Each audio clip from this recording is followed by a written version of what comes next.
Bonjour, aujourd'hui nous allons continuer sur le chapitre du commerce mondial en parlant des principaux pôles d'échanges internationaux.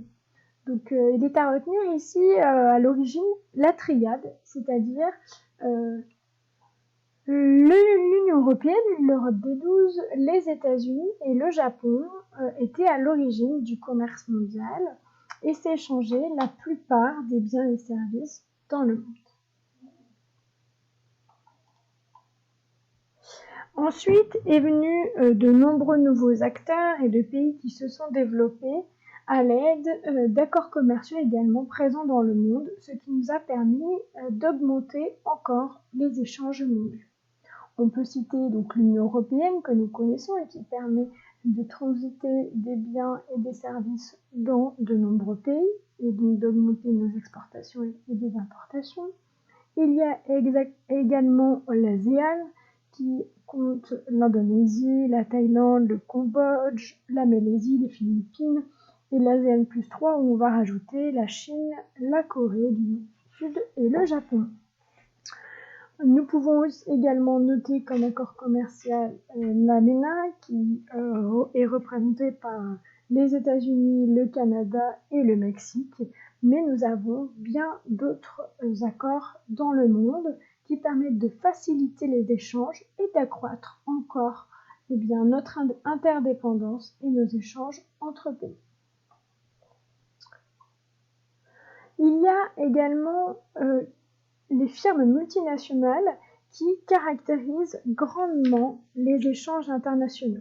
Ces firmes multinationales, FMN, ou également connues sous le terme de firmes transnationales, FTN, sont des entreprises qui sont souvent de grande taille, mais pas toujours, et qui contrôlent des unités de production dans plusieurs pays.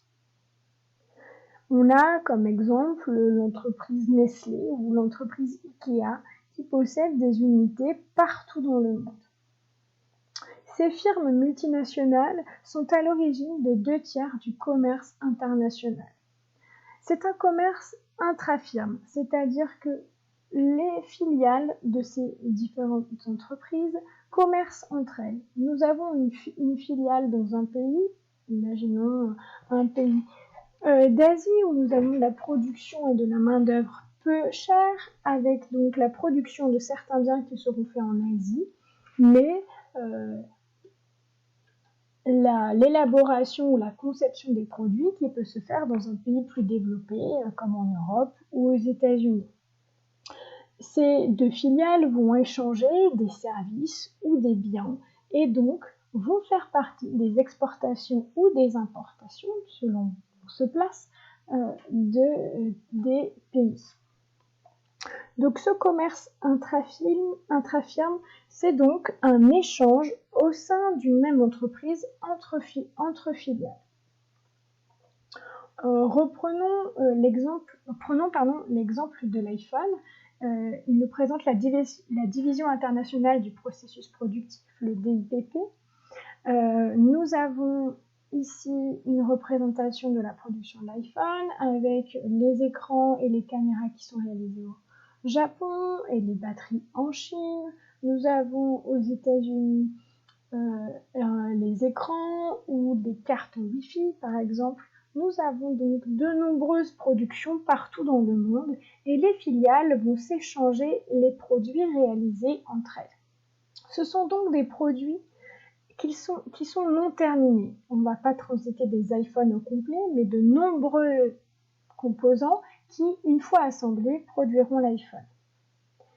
Lorsque la filiale japonaise vend la caméra à la filiale américaine, on va donc devoir définir un prix de transfert, c'est-à-dire à quel prix le composant sera échangé entre les deux filiales.